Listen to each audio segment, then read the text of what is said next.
This was India versus Pakistan round 2 in the Asia Cup, but the game may be round 2. Result is exactly the same. What had happened in game 1 and what has happened in game 2 as well. Of course, you could look at it one way of saying that Pakistan fared slightly better than what they had in that first encounter. 127 is what they managed in that first game, and 171 is what they've managed in this game. So there has been a bit of an improvement. But even then, in the end, India winning on a canter. They won with 6 wickets in hand with more than an over to spare, and I think that is as comfortable as it can get. If you take a look at it from India's point of view, I think many things that could go wrong went wrong for India. Jasprit Bumrah is their number 1 star bowler.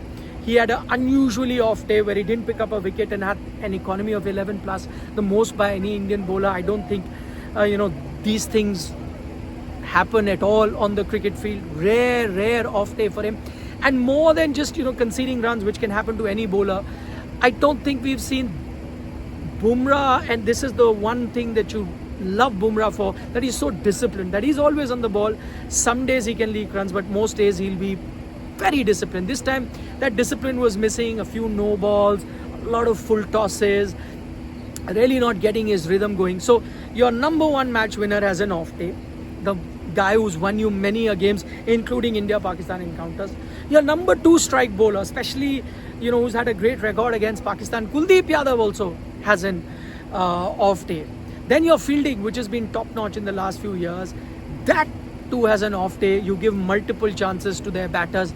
Same batters who could have been out for 0, 1, 2 or 5 go on to get a half century. So everything that could go wrong for India went wrong, and yet India have won this match comfortably. I think you don't need any more examples to just see the gulf that is crept up between India and Pakistan, and I'll get into that gulf and the reasons why that gulf is. But I think Suryakumar Yadav, the Indian captain, summed it up best in the post-match press conference when he was asked, when India won this encounter, he was asked a short while ago about India-Pakistan rivalry, and he stopped that question and said, what rivalry you are talking about? There is no rivalry. If you take a look at the recent record, there is no rivalry. So of course shots were fired, and what Suryakumar Yadav said is not without merit. I mean, 7 wins on a trot that India has achieved versus Pakistan, and their last loss came at this very ground, 2021, during the T20 World Cup. After that, India have been absolutely dominant, and that's where I was talking about the difference in class. I don't think it's about an off day, pressure, so many other things you should talk about India, Pakistan. The fact of the matter is, I don't think Pakistan has enough people to come into the team that can be of the same ability of this Indian team. Let me illustrate with a few examples and why I think there is a big gap between India and Pakistan, and this game is a perfect example of that. Their highest scorer was Sahibzada Farhan. He gets 50, he celebrates in that gun fashion. I have a joke for you on that as well towards the end of the video. I'll get to that, but he celebrates. Clearly it's a great day for him, but what has he done? He's gotten a 50, and when I looked at that 50, I think he got it in about 35 balls or something at a strike rate of 135. And that's the time I knew, I'm not saying it in hindsight, that's the very time I was sitting in the press box. I told a few colleagues, Pakistani batter, opener, he's got a 50 at 135 strike rate. I think this is the reason where Pakistan is at the moment, because you're celebrating it. In Indian cricket, in the recent past, if an opener who has played majority of his shots of the game in a power play gets you at that strike rate, I don't think India would be happy. They probably would be criticizing that player. That's the difference. And I said, if Abhishek was going to be batting, I don't think he'll get the half century in these many balls. That's exactly what happened. Abhishek Sharma gets to his 50 in, I think, 24 deliveries, if I'm not mistaken, over a 200 run strike rate. That is the difference. That is the difference between the two teams. And it's not that they're playing the wrong team. These are the best players that they can manage, and they are playing. Unfortunately, the skill level for them is not at the notch where India is performing. And again, Abhishek is one. You saw Shubman, the way he was batting. If it's not Shubman scared and off day, he could bat at that level.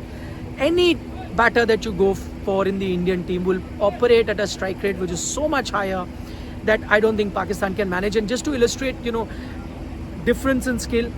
Today they made a change for the India game.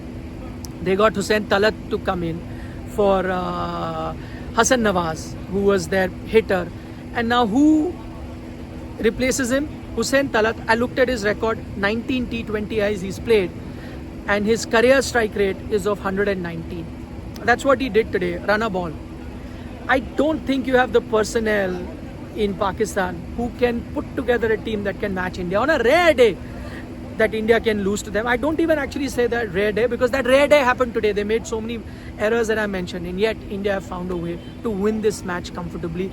And I think that's the big gap between the two teams. And Abhishek Sharma, Shubman Gill, friends from a very long time, batted like that in terms of their partnership today as well. That was refreshing to see. But I must also point out India's bowling. Let's not ignore that. Pakistan got off to a great start, as I mentioned, Kuldeep Bumrah off day. But a special mention of Shivam Dube, the way he stepped up. There is a clear indication that he has really worked hard on his bowling.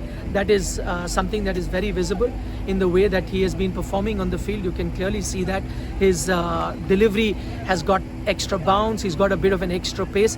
That is clearly visible in the way Shivam Dube is performing. And I think that span of play between 11 to the 17th over, those 6 overs, where I think India just leaked about 36 to 38 runs, picked up 3 wickets, that was also crucial in India winning the game. Though you can say that what is it that would have happened? Pakistan would have got 180, 190, that also this Indian team would have chased. But I think that was also a crucial moment in the way this Indian team won the match.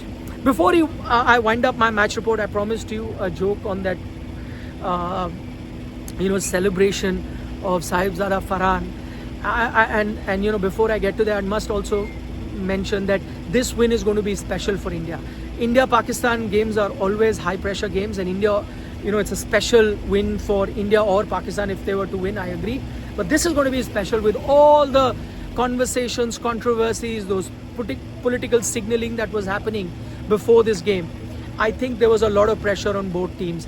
And this win is going to be special for the Indian team. They're going to celebrate. Even though it's a league game of an Asia Cup, I still think with all that was, being used ahead of this game to put political pressure, I think this is going to be a special win. So, yeah, before I wind up, that special joke that I wanted to bring to you on Sahibzada Farhan's celebration, where he acted like he's, got a gun in hand. And so the question is, what is Sahibzada Farhan's favorite band? And the answer is Guns and Roses. So Guns and Roses ki jagah, remove the R, put an L. So it's Guns and Roses or Losses. That's the correct way of pronouncing it. Just a bit of a wordplay.